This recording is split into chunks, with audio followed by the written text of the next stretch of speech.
lovely people, welcome back to my channel Ranita Coaching Center, the only Sahara for DLED pupil teachers।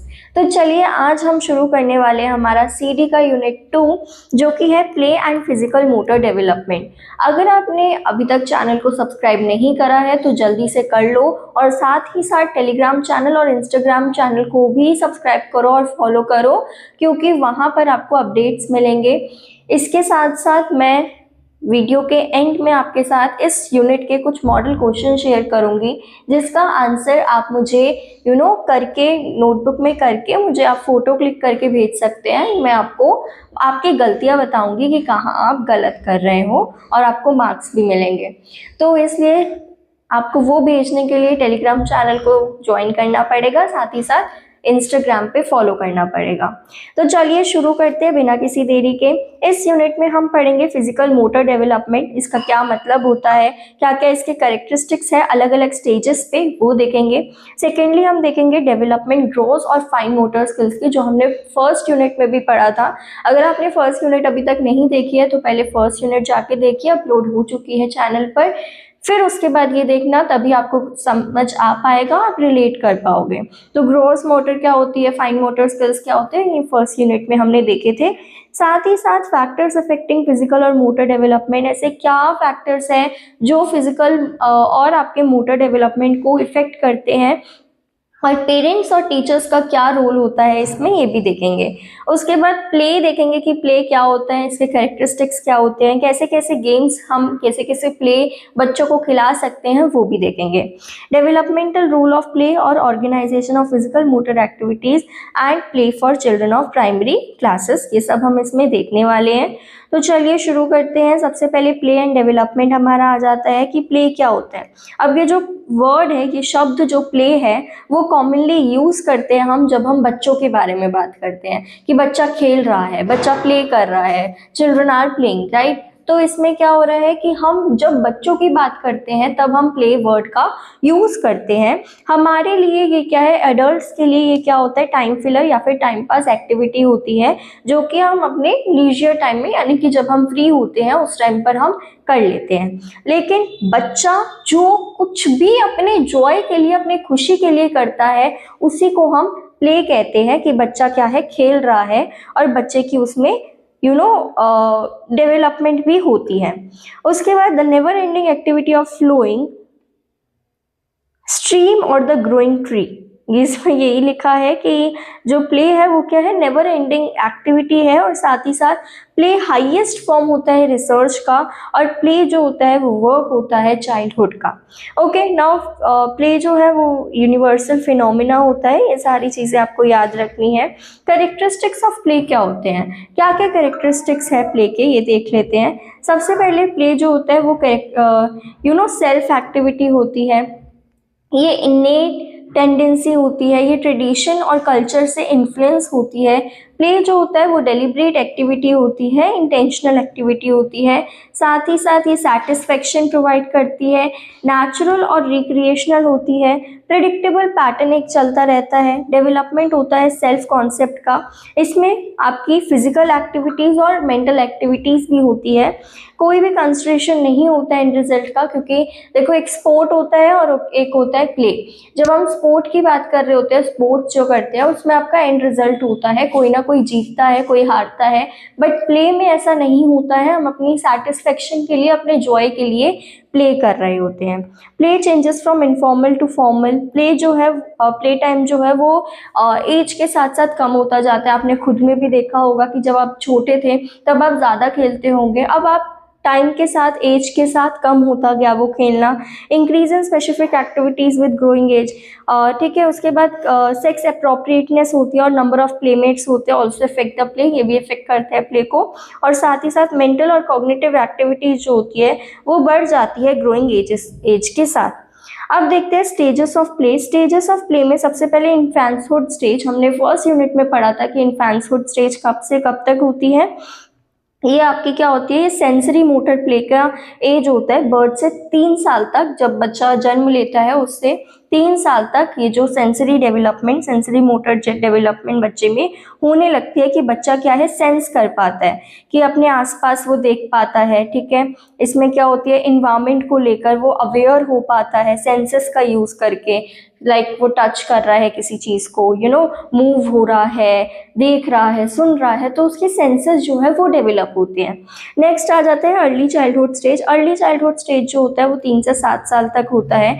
Earlier stage में जो बच्चे होते हैं वो क्या करते हैं, चीज़ों को इन्वेस्टिगेट करते हैं, रीअरेंज करते हैं, है ना। ऐसे देखे ना, जो छोटे बच्चे होते हैं वो क्या करते हैं, अपने टॉयज़ को खोलते रहते हैं, देखते रहते हैं। तो ये आपका अर्ली चाइल्डहुड स्टेज होता है। इसमें बच्चे जो है वो चीज़ों को इन्वेस्टिगेट करना पसंद करते हैं। साथ ही साथ वो क्या करते हैं, फिक्शनल करेक्टर्स में रियल लाइफ करेक्टर और it could be a fictional character, उससे बहुत ज़्यादा इन्फ्लुएंस हो जाते हैं, इमेजिनेशन जो है उसको एक्सप्लोर करते हैं। नेक्स्ट आ जाता है middle and later childhood stage. अब ये जो मिडिल और लेटर चाइल्डहुड स्टेज होती है, इसमें बच्चे जो है वो स्पोर्ट्स की तरफ ज़्यादा जाते हैं। फॉर एग्जांपल अगर कोई गेम में इंटरेस्ट है, बच्चों को फुटबॉल में इंटरेस्ट है, तो उसमें घुस जाएंगे, उस स्पोर्ट्स में ज़्यादा रहेंगे, वो स्पोर्ट्स ज़्यादा खेलेंगे। तो बच्चे जो है अपने एक गेम में घुस जाते हैं जिसमें रूल्स होते हैं, उन गेम्स में जिसमें आपका एंड रिजल्ट निकलता है। एडोलेसेंस स्टेज जो होती है, ये टीनेज ईयर्स होते हैं 12 से 18 साल तक के, और इसमें भी आपका स्पेसिफिक एक्टिविटी जैसे स्पोर्ट्स हो गया या म्यूजिक हो गया, वो रिक्रिएशनल एक्टिविटीज़ को बच्चा चूज कर लेता है और वो ही खेलता है अपने इंटरेस्ट के अकॉर्डिंग। उसके बाद आ जाता है factors influencing development of children's play. बच्चे के खेलने में क्या क्या फैक्टर जो है वो इफेक्ट कर रहे हैं। सबसे पहले बच्चे की फिजिकल इफेक्ट जो होती है, फिजिकल हेल्थ जो होती है, वो बहुत ही ज़्यादा मेजर रोल प्ले करती है बच्चे के प्ले में। अगर बच्चा जो है वो हेल्दी नहीं है तो कहीं ना कहीं बच्चा इफेक्ट होगा खेलते हुए, और वो इतने अच्छे से परफॉर्म नहीं कर पाएगा स्पोर्ट्स और प्ले में। साथ ही साथ जेंडर क्या है, ये भी आपका इफेक्ट करता है। इसका मतलब ये नहीं है, अगर गर्ल्स जो है वो ज़्यादा ऐसी एक्टिविटीज़ नहीं खेल पा रही है जो एक्सॉस्ट कर रही है, तो इसका मतलब ये नहीं है कि गर्ल्स वीक है। बहुत सारी गर्ल्स जो है वो अलग अलग फील्ड में, स्पोर्ट्स फील्ड में अपने बहुत अच्छा कर रही हैं और हम ये देखते भी हैं। तो ऐसा नहीं है, ये एक मिथ है कि गर्ल्स ज़्यादा ऐसी एक्सॉस्टेड एक्टिविटीज़ नहीं कर पाती है, लेकिन ऐसा होता है, कुछ गर्ल्स जो है वो कर लेती हैं।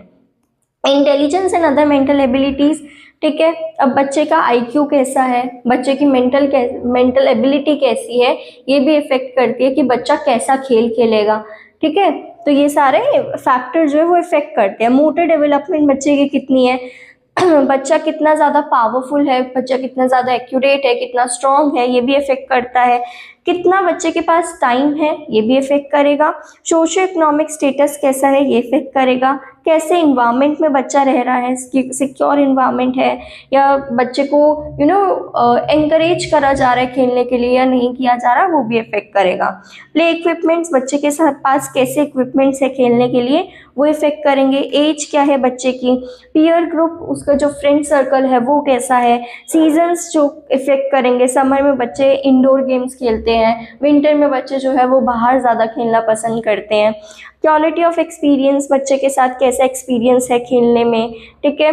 ये सारी चीज़ें इफेक्ट करती है बच्चे के प्ले को। उसके बाद टाइप्स ऑफ प्ले होते हैं।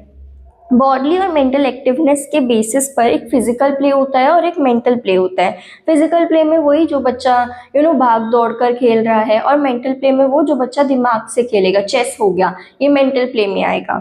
उसके बाद on the basis of play area, indoor activities, outdoor activity, जो घर के अंदर खेलेंगे वो इंडोर एक्टिविटी, जो घर के बाहर खेलेंगे वो outdoor activities. On the basis of participation, active play होते हैं और एक होता है पैसिव प्ले, जिसको हम अम्यूजमेंट भी कहते हैं। एक्टिव प्ले का मतलब होता है जिसमें बच्चा खुद परफॉर्म कर रहा है। अगर बच्चा फुटबॉल खेल रहा है तो बच्चा वो एक्टिव प्ले में है। बट आपका पैसिव प्ले या अम्यूजमेंट जो होता है वो क्या होता है, पैसिव प्ले में क्या होता है, इसमें आपका जो बच्चा है वो गेम को देख रहा होता है। फॉर एग्जाम्पल, अगर आप टीवी पे फुटबॉल मैच देख रहे हो या क्रिकेट मैच देख रहे हो तो वो अम्यूजमेंट है, यानी कि वो क्या है, हमारा पैसिव प्ले है। नेक्स्ट आ जाता है कुछ दूसरी कैटेगरीज है प्ले की, जैसे सॉलिटरी हो गया। इस टाइप ऑफ प्ले एक्टिविटीज़ में जो बच्चा है वो आपका अपने अलोन, अकेले टॉयज के साथ, ठीक है, खेलता है, ठीक है, इंडिपेंडेंट होता है।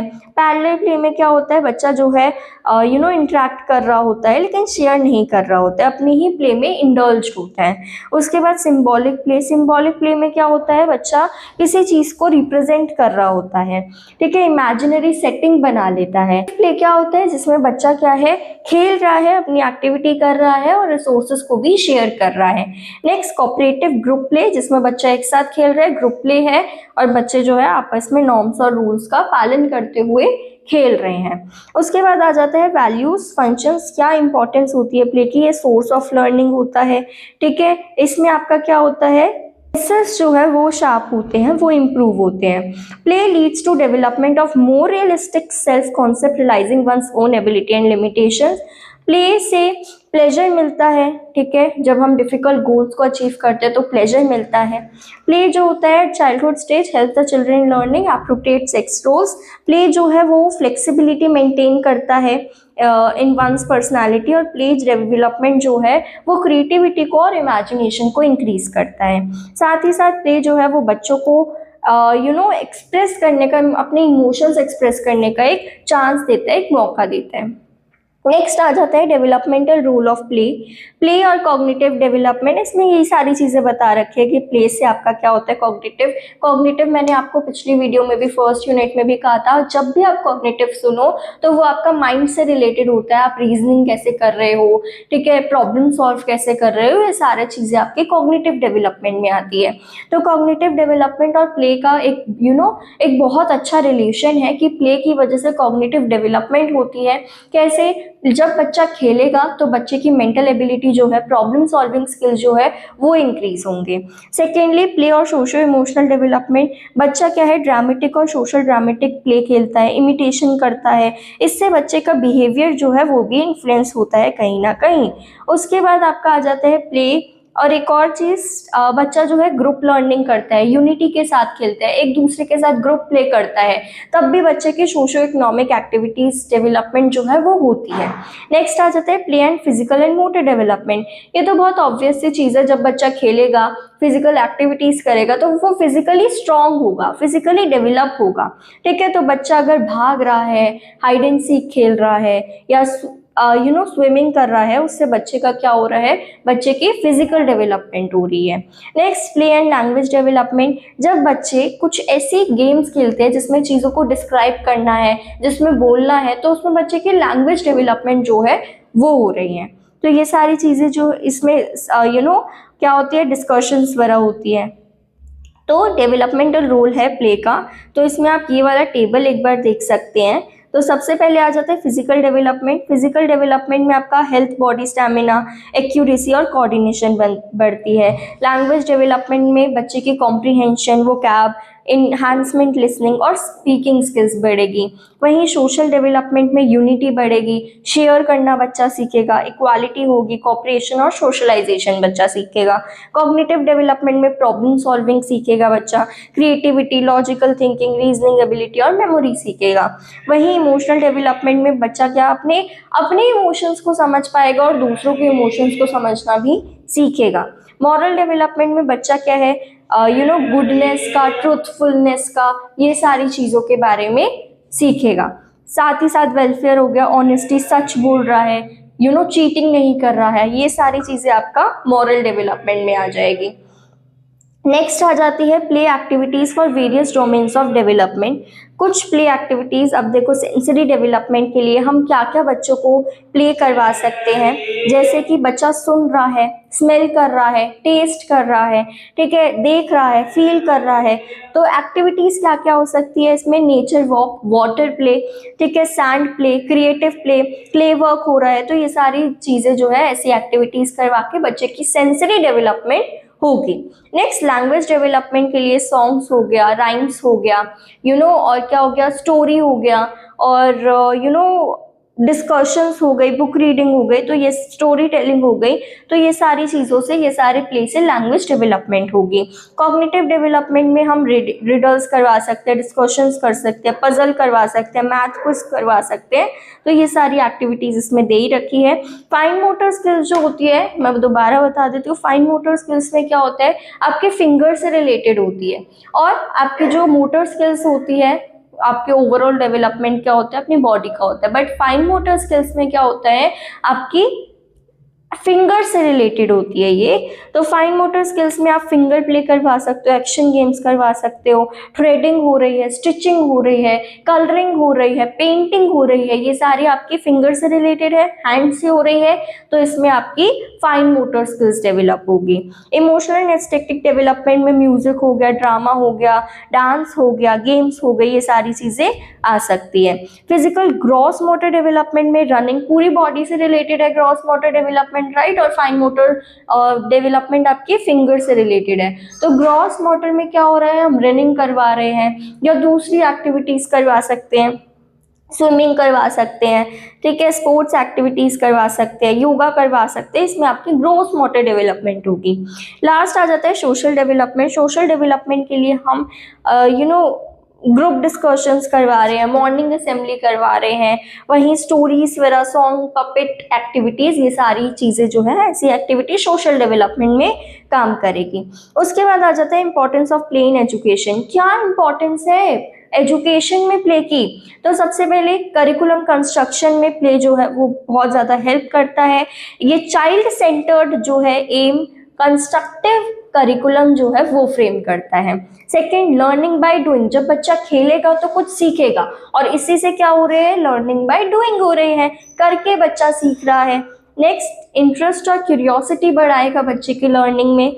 डिस्करेज करेगा रूट लर्निंग को, यानी कि रट्टाफिकेशन को डिस्करेज करेगा, और बच्चा जब करके सीखेगा तो रट्टा तो वैसे भी नहीं मार रहा है।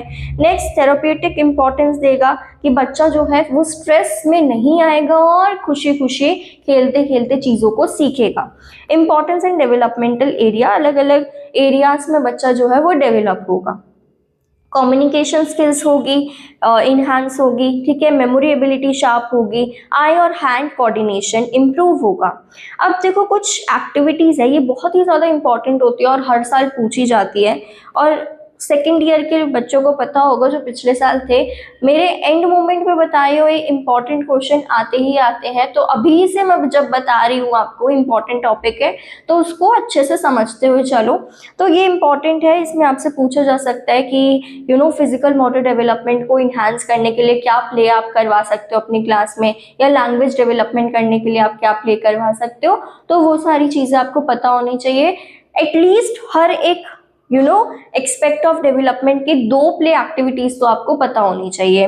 तो सबसे पहले आपके आ जाती है physical motor development. Physical motor development के लिए कोई भी गेम आप अपने माइंड से भी लिख सकते हो। बुक में जो दे रखी है वो आपकी एक म्यूजिकल चेयर दे रखी है। म्यूजिकल चेयर में क्या होता है, म्यूजिकल चेयर में आपके क्या क्या ऑब्जेक्टिव्स है, लार्ज नेक मसल को ये डेवलप करेगा, लिसनिंग और कंसंट्रेशन को इन्हांस करेगा, और बच्चा इंस्ट्रक्शंस फॉलो करेगा सुन के म्यूजिकल चेयर में, ठीक है। इसमें मटेरियल ये सारी चीज़ें रिक्वायर्ड होती है।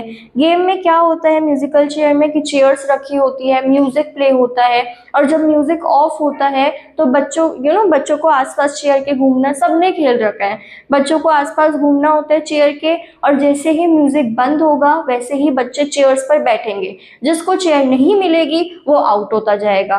तो यही आपके म्यूजिकल चेयर होता है, इसमें फिजिकल मोटर डेवलपमेंट होगी।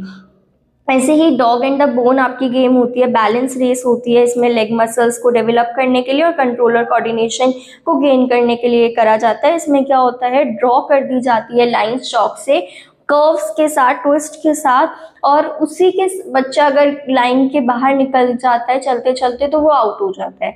तो इसमें भी बच्चा कंट्रोल और कोऑर्डिनेशन सीख रहा है।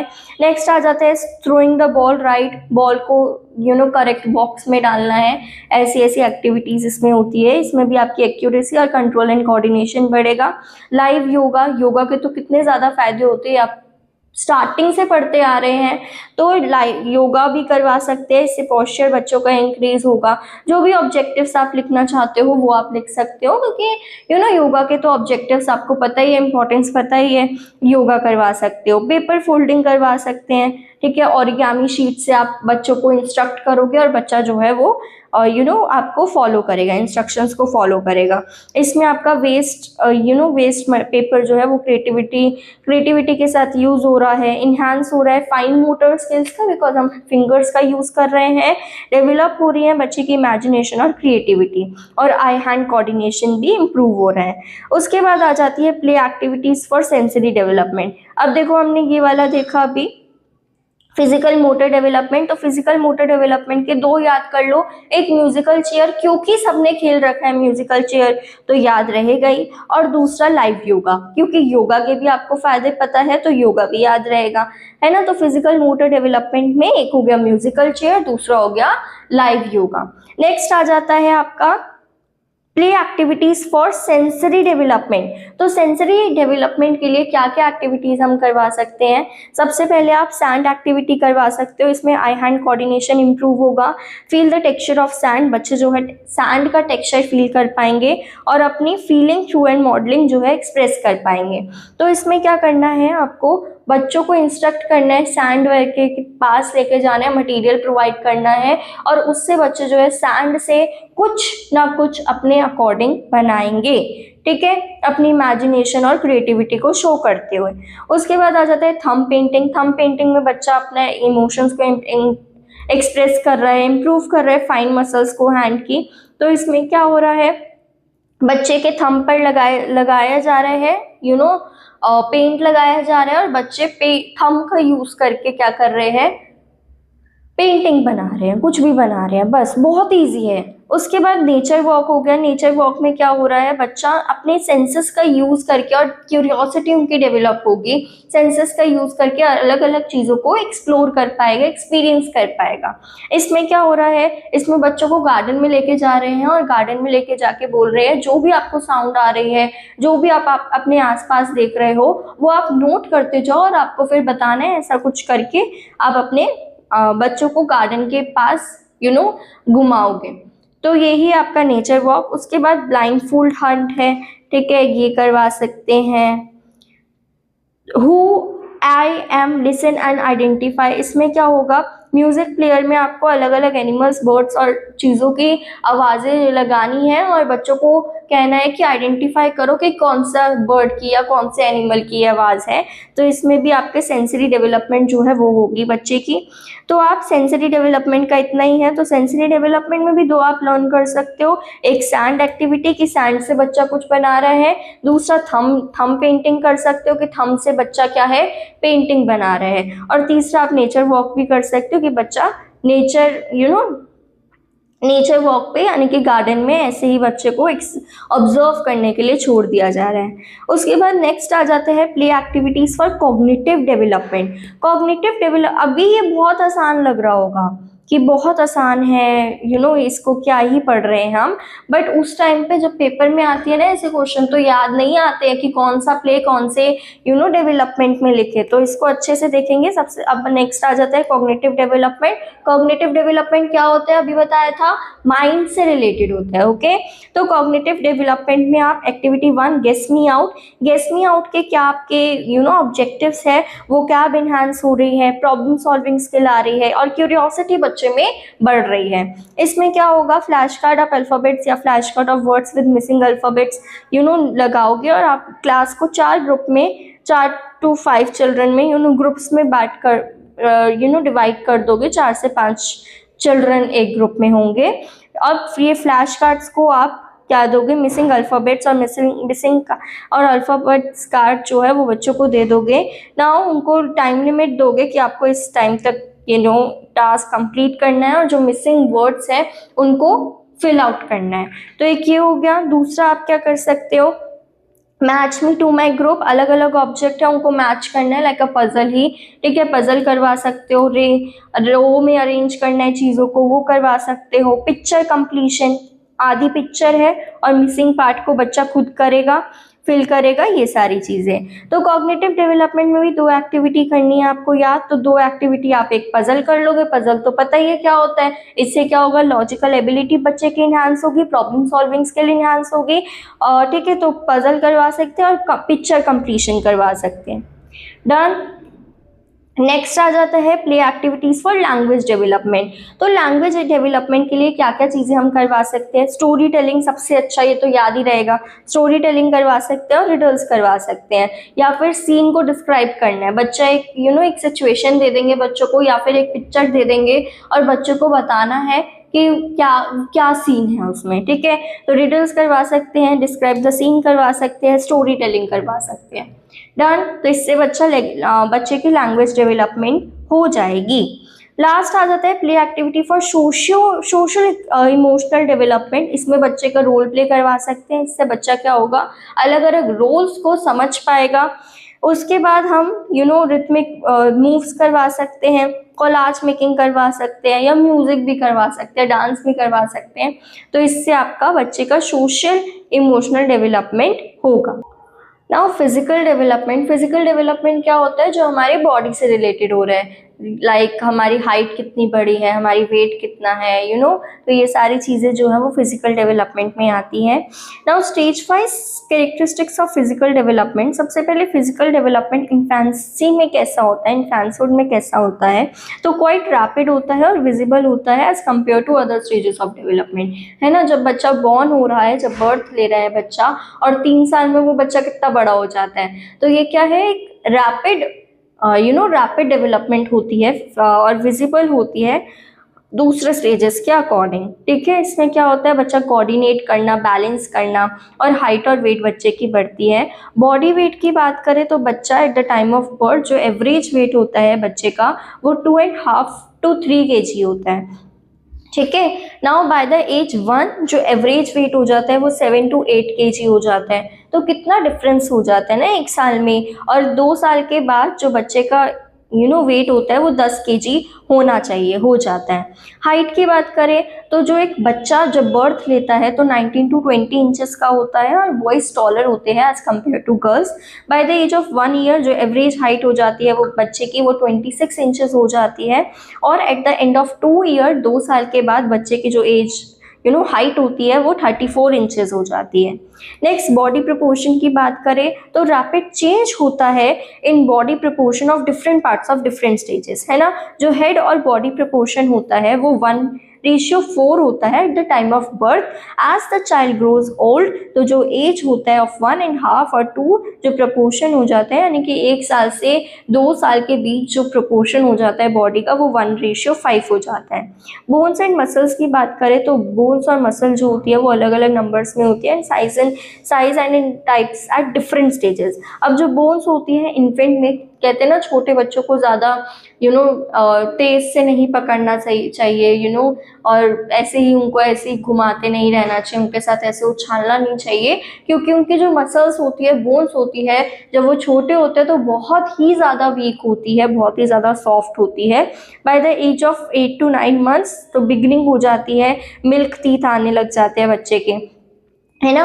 और मोटर डेवलपमेंट की बात करें तो बच्चा जो है वो रोल करना शुरू हो जाता है, अकेले बैठना शुरू कर देता है, क्रॉल करना शुरू कर देता है इस एज में, है ना। तो ट्राईसाइकिल चलाना शुरू कर देता है, पकड़ पकड़ के थोड़ा थोड़ा चलना शुरू कर देता है। नेक्स्ट आ जाते हैं physical development in early childhood. Early childhood की बात करें तो उसमें बॉडी वेट जो होता है वो धीरे धीरे अब बढ़ता रहता है, हाइट भी बढ़ती है, बॉडी वेट भी बढ़ता है, हर चीज़ बढ़ती रहती है।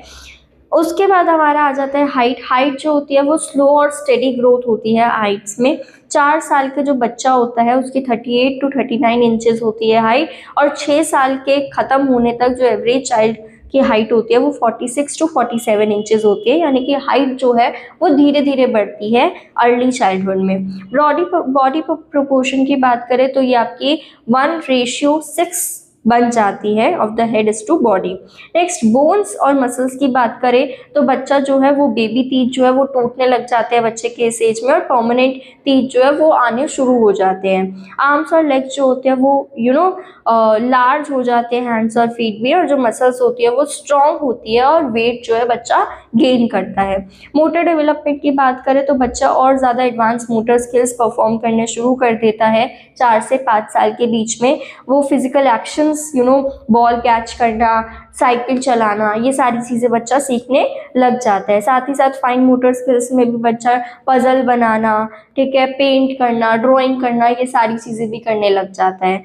उसके बाद आता है physical development at letter childhood. Letter childhood में जो डेवलपमेंट होती है, फिजिकल डेवलपमेंट होती है, वो स्लो हो जाती है, बहुत स्लो हो जाती है। लेकिन जो प्यूबर्टी होता है वो मेजर माइलस्टोन होता है लेटर चाइल्डहुड का। इसमें बॉडी वेट जो होता है वो आपका 9 साल का बच्चा है उसका 28 to 30 किलोग्राम्स होता है। 11 साल तक 35 to 40 किलोग्राम्स केजी हो जाता है। उसके बाद हाइट की बात करें तो इस एज में गर्ल्स जो है वो हाइट जल्दी निकालती है as compared to boys. Around 11 years of age जो एवरेज हाइट होती है गर्ल की वो 56 to 58 इंचेस होती है, और बॉय की 54 to 56 इंचेस होती है। बॉडी प्रपोर्शन की बात करें तो 1:7 आपका बॉडी प्रपोर्शन चला जाता है अप्रॉक्सीमेटली। और बोन्स और मसल्स की बात करें तो मसल टिश्यू जो होते हैं वो इंक्रीज हो जाते हैं, और मसल जो होती है वो बहुत ज़्यादा स्ट्रॉन्ग हो जाती है, और परमानेंट टीथ कंप्लीटली रिप्लेस हो जाते हैं आपके मिल्क टीथ से।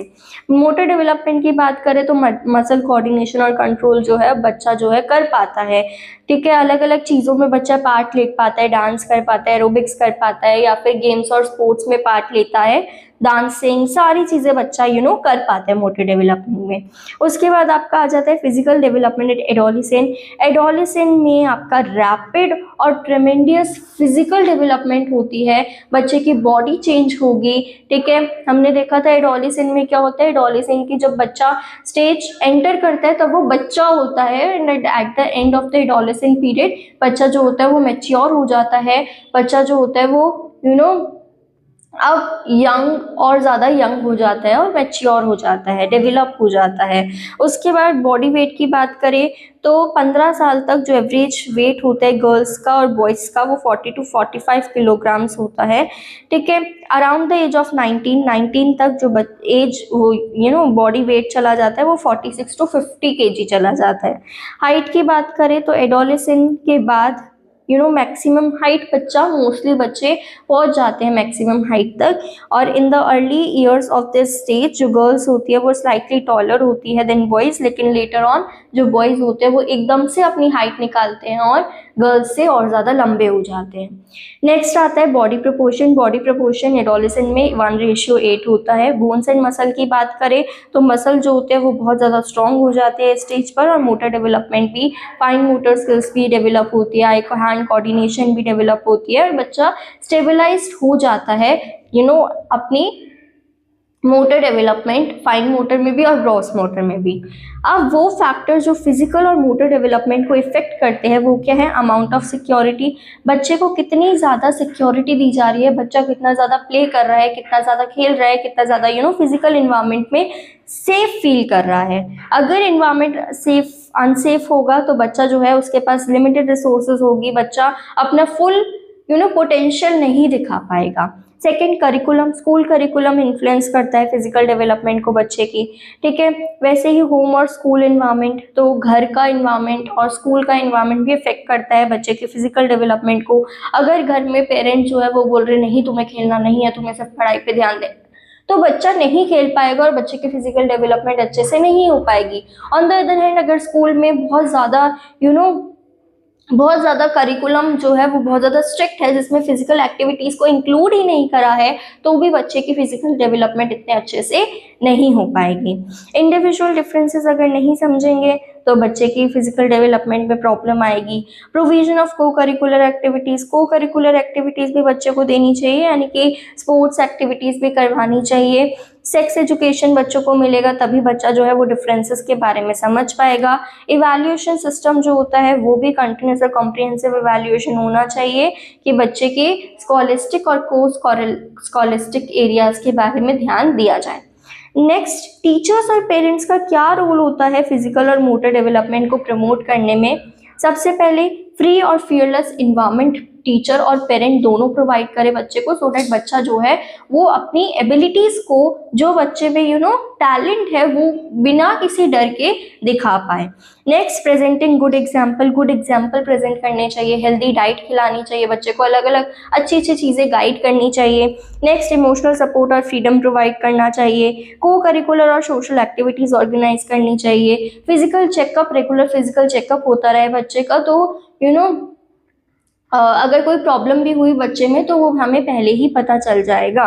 उसके बाद हेल्दी स्पिरिट ऑफ कंपटीशन होना चाहिए। फिजिकल एजुकेशन आपका होना चाहिए करिकुलम में। रिक्रिएशनल एक्टिविटीज़ खिलाई जाए और सफिशिएंट प्ले एक्सपीरियंस दिया जाए, और बच्चे को सेक्स एजुकेशन भी दी जाए, सो डैट बच्चा जो है वो हेल्दी डिस्कशन हो पेरेंट और टीचर के साथ, सो डैट बच्चा अलग अलग चीज़ों के बारे में सीख पाए। नेक्स्ट आ जाता है मोटर डेवलपमेंट आपका क्या होता है, स्ट्रेंथ से रिलेटेड होता है कि आप में कितनी स्ट्रेंथ है, कितनी स्पीड है, कितनी एक्यूरेसी है, ये सारी आपकी मोटर डेवलपमेंट में होती है। तो आप ये देख सकते हो मोटर डेवलपमेंट होता है स्ट्रेंथ का, स्पीड का और एक्यूरेसी का in the use of one's arm, legs and other body muscle. Principle क्या होता है, पैटर्न क्या होता है, कैरेक्टरिस्टिक्स क्या होते हैं मोटर डेवलपमेंट के। सबसे पहले मास टू स्पेसिफिक एक्टिविटी, यानी कि मोटर डेवलपमेंट जो होती है वो शुरू होती है मोटर एक्टिविटीज पूरी बॉडी की, ठीक है, पूरी बॉडी की मोटर एक्टिविटी से स्टार्ट होती है, फिर स्पेसिफिक बॉडी में स्टार्ट होती है। फॉर एग्जाम्पल, सबसे पहले बच्चा घूमना, अपने हाथ पैर हिलाना सीख रहा है, तो पूरी बॉडी की पहले आपकी डेवलपमेंट हो रही है, देन एक specific part of the body की डेवलपमेंट होती है। नेक्स्ट आ जाता है प्रिंसिपल ऑफ मैच्योरेशन, यानी कि मैच्योरेशन जो होता है वो अनफोल्डिंग कैरेक्टरिस्टिक होता है जो कि जेनेटिकली इनहेरेंट होता है बच्चे में from the time of conception, ठीक है। उसके बाद principle of large gross muscles to small fine muscles, वही चीज़ है कि सबसे पहले बच्चा जो है वो अपने बॉडी का यूज़ करना, लेग का यूज़ करना, इधर उधर मूव करना, ये सीखेगा। उसके बाद फाइन मोटर स्किल्स, यानी कि अपने फिंगर्स को, चीज़ों को पकड़ना सीखेगा, ठीक है। उसके बाद है प्रिंसिपल ऑफ सेफेलोकॉर्डल एंड प्रॉक्सिमोडिस्टल, यानी कि इसमें क्या होता है, ये सिक्वेंशियल मैनर में चलता है। सेफेलोकॉर्डल का मतलब होता है हेड टू टो डेवलपमेंट आपकी होगी, और आपकी प्रॉक्सिमोडिस्टल का मतलब होता है पास से दूर, डिस्टल पास से दूर, तो पास से दूर डेवलपमेंट आपकी होगी बच्चे में, टॉप टू बॉटम डेवलपमेंट होगी, हेड टू टो डेवलपमेंट होगी। उसके बाद इंडिविजुअल डिफरेंसेस, हर एक बच्चा जो है वो अलग अलग होता है, अलग अलग डेवलपमेंट होगी बच्चे में, अलग अलग टाइम पर होगी। तो ऐसा नहीं बोला जाता कि अगर 1 साल में एक बच्चे ने क्रॉल करना शुरू कर दिया, 2 साल में दूसरे बच्चे ने बोलना शुरू कर दिया, तो सब बच्चे ऐसे ही करेंगे, नहीं। सबकी डेवलपमेंट जो होती है वो अलग अलग स्टेजेस पर होती है, अलग अलग एज में होती है। नेक्स्ट आ जाता है हमारा stage wise characteristic of motor development. सबसे पहले मोटर डेवलपमेंट इन्फेंटहुड में देखें तो ग्रोस मोटर स्किल्स में बच्चा जो है वो अपने सर को सीधा करना शुरू कर देता है 6 वीक्स में ही, ठीक है। अपने आर्म्स को उठाना शुरू कर देता है, रोल एक जगह से दूसरी जगह रोल करना शुरू कर देता है, ठीक है। बैक टू साइड रोल करना शुरू कर देता है, अपनी चीज़ों को अपने पास, मुंह के पास तक लेके आना शुरू कर देता है, क्रॉल करना शुरू कर देता है, और बैठना शुरू कर देता है, वॉक करना शुरू कर देता है। फाइन मोटर स्किल में बच्चा जो है वो चीज़ों को पिकअप करना शुरू कर देता है, पेजेस को टर्न करना शुरू कर देता है। मोटर डेवलपमेंट हम अर्ली चाइल्डहुड में देखें तो 3 से 7 साल में बच्चा जो है रैपिड डेवलपमेंट होती है मोटर बिहेवियर में, फाइन आई हैंड कोऑर्डिनेशन होनी शुरू हो जाती है। बच्चा जो है वो जंप करना, लो स्टेप में जंप करना शुरू कर सकता है, ट्राईसाइकिल चलाना शुरू कर देता है, ठीक है, वॉक करना शुरू कर देता है, बैलेंस 1 फुट में खड़े होकर बैलेंस करना शुरू कर देता है, ये सारी चीज़ें कर लेता है। उसके बाद फाइन मोटर स्किल्स में बच्चा जो है वो सर्कल्स बनाना, क्रॉस बनाना, ये सब बनाना शुरू कर देता है, पेंसिल पकड़ना शुरू कर देता है। ठीक है, उसके बाद क्ले को बाय मेकिंग बॉल्स और स्नेक्स वो बना सकता है। ठीक है, cut on a line continuously, copy shapes को कॉपी करना, नंबर्स, अल्फाबेट्स ये लिखना शुरू कर देता है। Motor development and later childhood में बच्चा जो है वो रन करना शुरू कर देता है, बॉल को फेंकना शुरू कर देता है, मूवमेंट जो होती है डांसिंग, एरोबिक्स वो करना शुरू कर देता है। फाइन मोटर स्किल्स में बच्चा पेंटिंग वगैरह करना शुरू कर देता है, बहुत अच्छी पेंटिंग करता है। क्रिएटिव राइटिंग स्किल्स बच्चे में इंप्रूव होती है, सीजर्स का यूज़ करना शुरू कर देता है। उसके बाद एडोलेसेंट स्टेज में बहुत ही ज़्यादा बच्चा जो है, बच्चे की कोऑर्डिनेशन अच्छे से इंक्रीज हो जाती है एडोलेसेंट एज में, फाइन मोटर स्किल्स इंप्रूव हो जाते हैं, आई हैंड कोऑर्डिनेशन होती है, अलग अलग स्किल्स डेवलप होते हैं। उसके बाद aspects of motor development and head region, eyes activities, blinking हो गया, आई मूवमेंट हो गया, आई कोऑर्डिनेशन हो गया, स्माइलिंग हो गया, हेड की मूवमेंट हो गया। ठीक है, हेड को बैलेंस करना विदाउट सपोर्ट। ट्रंक रीजन में आप अपने बैक के सपोर्ट के साथ बैठ रहे हो, मूवमेंट ऑफ बैक कर पा रहे हो, बॉडी को टर्न कर पा रहे हो। Motor development in arms hand skills, यानी कि सेल्फ फीड खुद खा पा रहे हो, सेल्फ ड्रेसिंग खुद ड्रेस कर पा रहे हो, राइट कर पा रहे हो, कैच कर पा रहे हो, फेंक पा रहे हो कुछ। लेग स्किल्स में आप क्या क्रॉल कर पा रहे हो, वॉक कर पा रहे हो, रन कर पा रहे हो, जंप कर पा रहे हो, साइकिलिंग, क्लाइंबिंग ये सब कर पा रहे हो। तो यही है आपका मोटर डेवलपमेंट।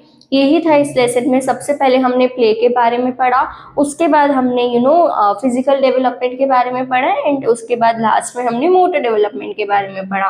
अब कुछ मॉडल क्वेश्चंस है, आप इसका स्क्रीनशॉट ले सकते हो। ये मॉडल क्वेश्चंस को सॉल्व करके आप टेलीग्राम चैनल पे या फिर इंस्टा पे मुझे शेयर करोगे, एंड ये चेक करके मैं आपको बताऊंगी कि आपने कितना सही लिखा है और कितना गलत लिखा है और क्या क्या इम्प्रूवमेंट हो सकती है। तो ये आपका होमवर्क है। ठीक है, जैसे ट्यूशन में मिलता है ना होमवर्क, स्कूल में मिलता है, वैसे ही अब यूट्यूब टीचर्स भी आपको होमवर्क देने लगे हैं। तो ये आपका होमवर्क है, ये आपको मुझे भेजना है टेलीग्राम पे और इंस्टा पे या फिर इंस्टा पे। ओके, तो चलिए अब मैं मिलती हूँ आपको नेक्स्ट वीडियो में, तब तक के लिए बाय बाय।